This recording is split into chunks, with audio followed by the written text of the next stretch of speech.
Sabi niya, akala nyo ba nagtatrabaho ang presidente? Ay, nako. Oo, kasi hindi Oo, daw sinabi niya nagtatanong at all. Walang direksyon ng governance at iba't ibang departamento. He doesn't command, he doesn't ask. Ano po ang inyong komento po? Ako po kasi ay nakaka-attend ng mga meeting ng Pangulo. Sa mga sectoral meetings, sa mga private meetings, nakakasama po tayo dyan. At ako po mismo ay witness kung paano siya magtanong sa mga kabinete, sa mga secretaries, no?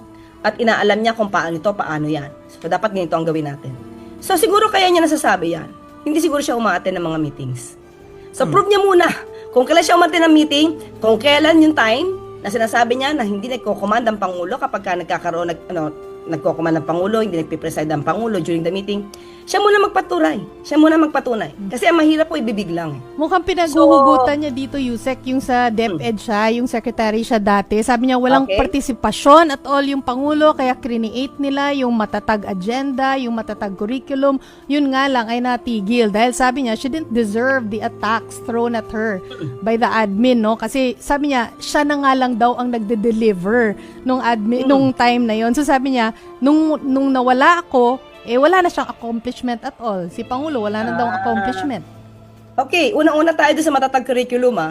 Inamin niya sa kanyang one of the speaking engagements na wala siyang ginawa dito sa matatag curriculum kasi hindi siya eksperto. At pinaubaya niya lang doon sa mga USEC yata niya or ASEC niya. Binanggit niya to sa isang nasa video yan. Inamin niya na pinukpok niya lang yung mga tao para magtrabaho kasi siya mismo wala siyang alam. So kung siya mismo walang alam, ano makukontribute niya dito sa matatag curriculum? Pangalawa, totoo naman, walang direktiba ang ang Pangulo sa mga ginagawa niya sa DepEd tulad ng pag-create ng ghost students. 'Di ba?